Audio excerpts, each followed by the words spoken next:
Hey everybody, it's Chugga Conroy. Welcome back to more Mario and Luigi, Partners in Time. Last stage. We met up with Professor Egad once again, who yet again caught us up to speed on all that had changed around here. We got ourselves a new ability, we went back and got some beans at Yoshi's Island and saw how much that had changed, and we even learned about the time hole to Shroop Castle, the final destination on our journey. But that's for another day, because this time we're going to be exploring the castle a bit more. Namely, seeing what the Bros Ball can find for us. Let's get started. Something's gonna happen. Bless my spots. Kind of makes it a lot more foreboding now that we've been asked to test out our abilities here. You thought it was a simple tutorial, but it is a global event that could bring about the end of the world as I roll into this gear. Yeah, makes a pipe appear. What do you say now? I can't believe a pipe leading underground appeared here. What might crawl up? Then again, I don't think anything could scare me now. I'm all scared out. I guess I kind of understand that when you get too scared and you just don't really have the energy to continue being scared, so you just feel apathetic toward everything. It's kind of how I get when playing horror games a little bit, I guess, but that's just me. I guess I wouldn't really be a good, scare cam kind of channel, would I, if that's the case? Got a new area, and with a new area comes a new usage of the save block. There are little reminders of what you were in the middle of doing that scroll along the bottom, and I've been showing you those in the end slate, though, but I kind of don't want to stop and read every single one of them, though, but they are rather cute, and I always praise it whenever games, specifically RPGs, have a feature like that, because it does kind of suck when you can't remember what you were in the middle of doing. And also, nothing sucks more than your tutorial suddenly becoming very ominous by seeing a mysterious cloaked figure, but we're going to ignore him momentarily and see that in the sewers we have Goombas. They're not any different from the Goombas that we were fighting back in Bowser's Castle, but it's no wonder Bowser's able to kidnap Peach so easily. His minions are already living down here, unbeknownst to anyone. Perhaps it was Bowser himself that installed that switch there to make it so that nobody would be aware of these sewers down here with the pipe leading right directly into the castle. Well, we know his entry route, so, might as well explore it, might as well... Ultra Shroom. You know what? Yeah, let's actually open up our inventory. I mentioned that Ultra Shrooms are the best mushroom up to this point, but I never actually showed that they recover 80 HP. Full heal for Luigi, but honestly, it's kinda sorta pointless when it was introduced, because even though it's nice having a full heal for Luigi, I'd kinda rather, in a lot of situations, just use a super mushroom for right now. It's not like it's enough of his health that I'd be missing out on to really justify it in a lot of situations. Max Mushroom! If you want to talk about outclassed items, yeah. If you want to talk about items that are useless because they're too good for right now, yeah. As its name implies, it restores all HP. Why would you ever need this right here at this point in time? I don't know, but I guess you can stock up for later, so I guess that's at least a little bit generous of them. Let's go. Let's see. Hey, one of these things. I get to test out my theory sooner than I thought I would.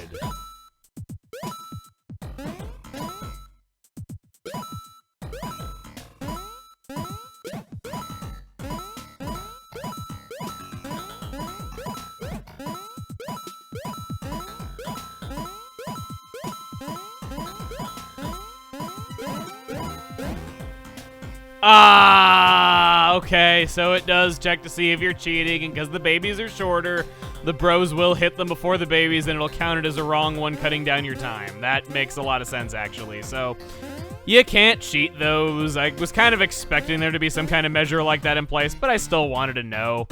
Got 300 coins regardless, so it's really not that big of a deal that that happened. But hey, it's kind of nice.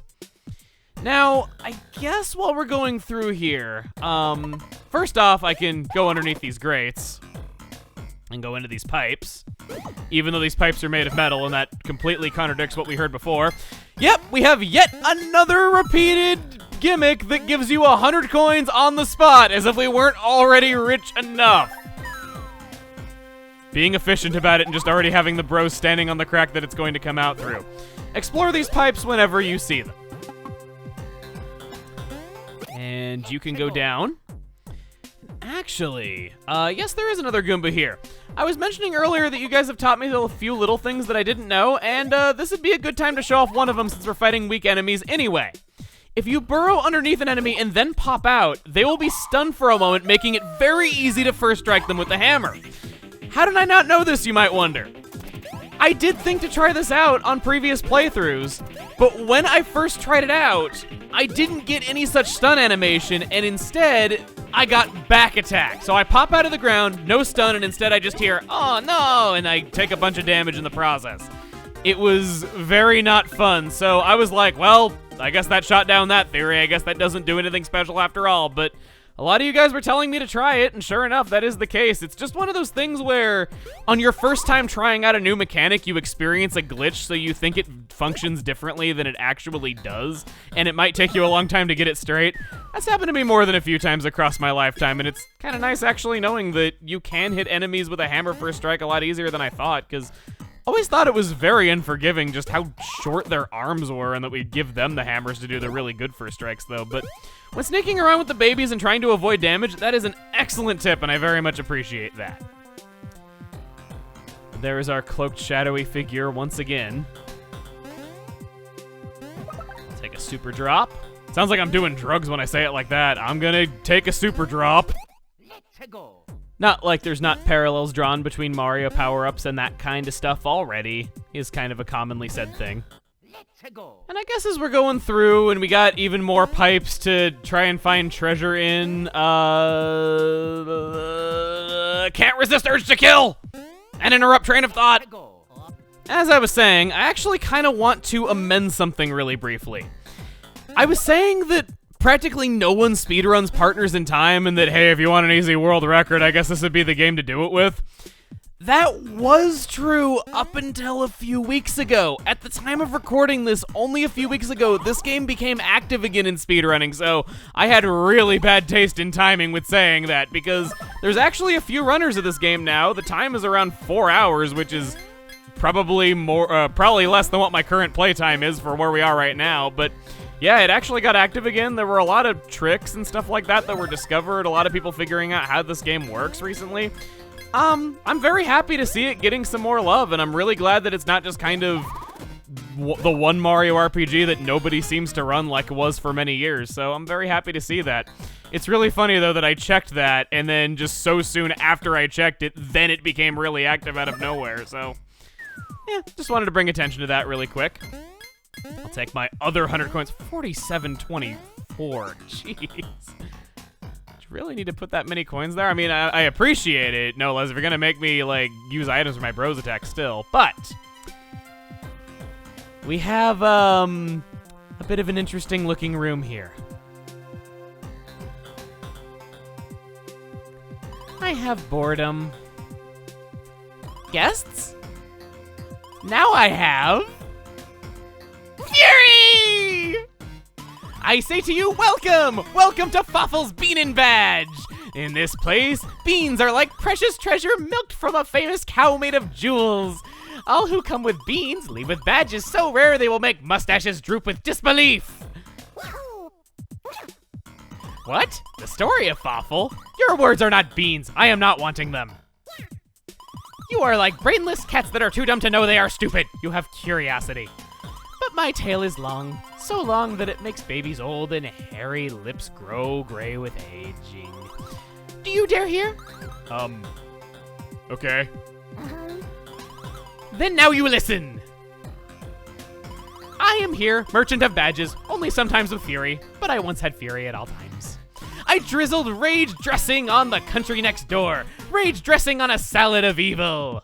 And then the bad men came. Red and green bad men. I had the punishment. Bad punishment with hammers and jumping on my head and the overheat of my ship. I have a little fury, even with my remembering. Red and green, a pair of jumping hammers in red and green who are looking like you. I have fury!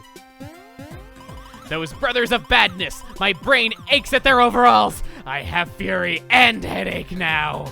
Faffel would be here, reigning it overall and laughing at you. But no. So much fury! Stupid mustaches, hair like the dirty tail of a horse in a barn built by a farmer who is crazy! I have calm. I am waiting like an elevator. I have the commerce. I run Faffel's Bean and Badge, but The day comes soon when Fawful rises again, and then no baby's candy has safety. I am counting chickens before they are even eggs, before chickens are even chickens. I will have fury! I laugh at defeat. I fight with rage. I hurt your faces.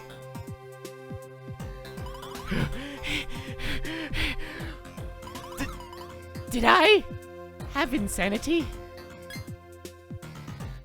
Did I have evil? I suppress the fury, but sometimes the fury has me. Red and green puts the fog of rage in my eyes, and my mind goes crazy. Please, I will be fine. No worrying for Fawful. We will talk of beans. Beans and badges. We begin trading. What are you wanting? This is the one and only use for beans in our adventure.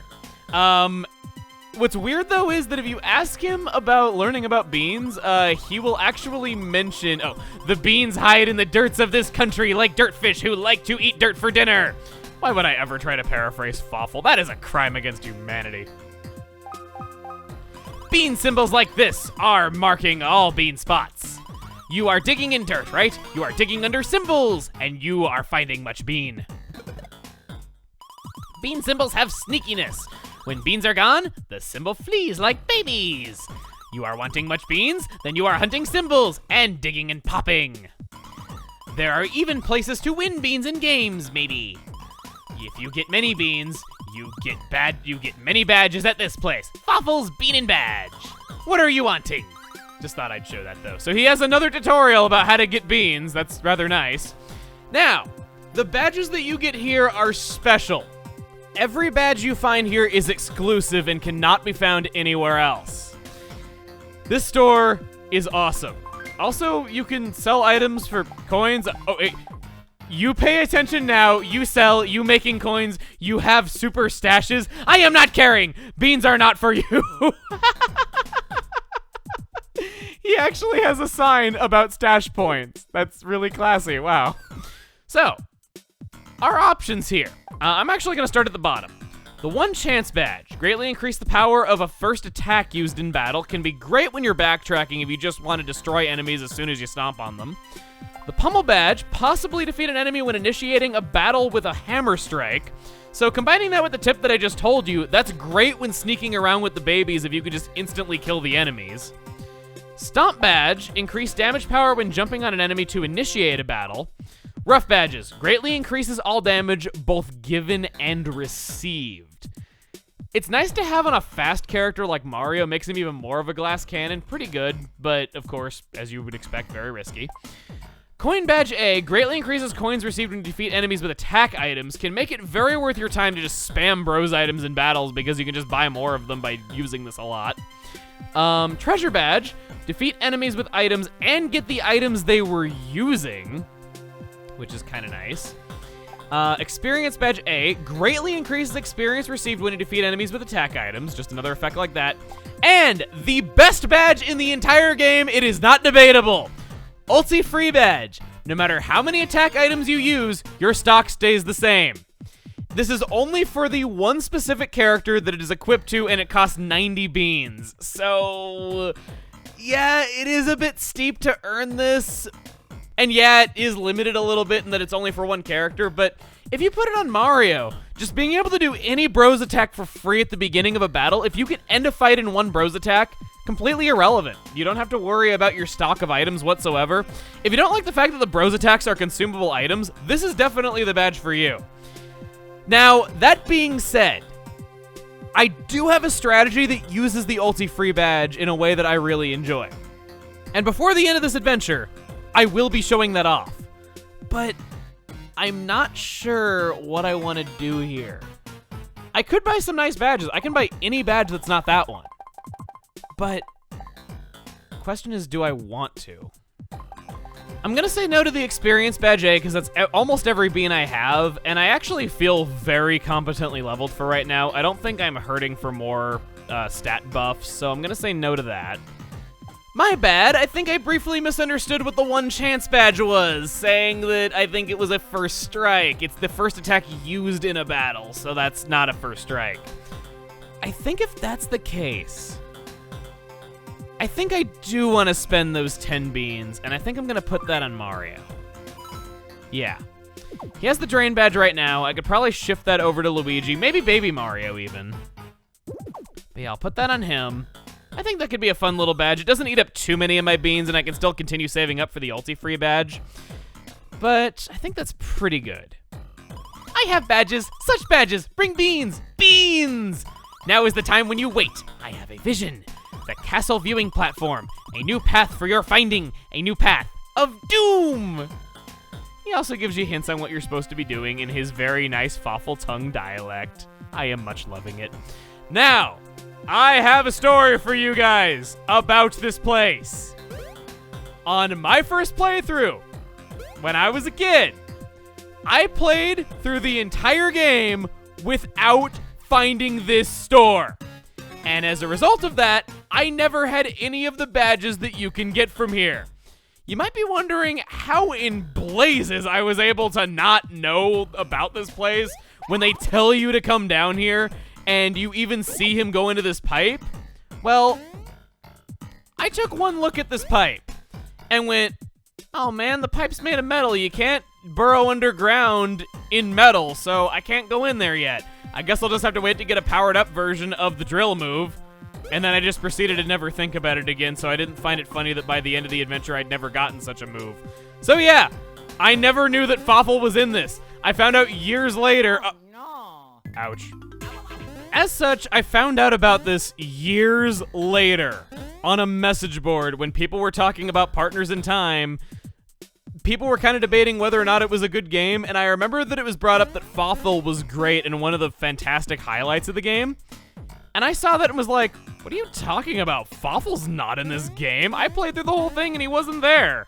And then people pointed it out to me and I felt rather silly about myself. But if you don't already know, or you couldn't tell by the brilliance of that scene, Fawful is a very beloved character in the Mario series. He's considered one of the best things that the Mario and Luigi series brought to the table, and it's wonderful to see him again. Now we have a time hole. We were not directed to go to this time hole whatsoever, but there is one down here. Let's see just what it is.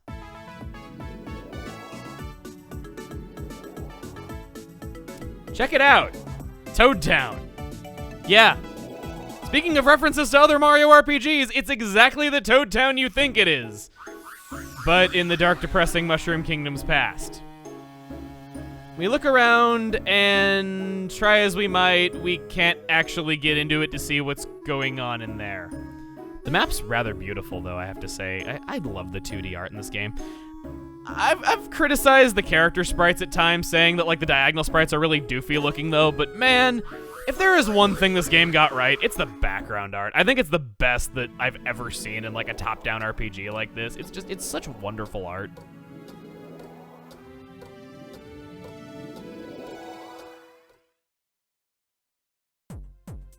But it's marked on our map. We know for later that we can go there if we ever get an ability that lets us drill through the metal. Ha ha ha ha, yeah.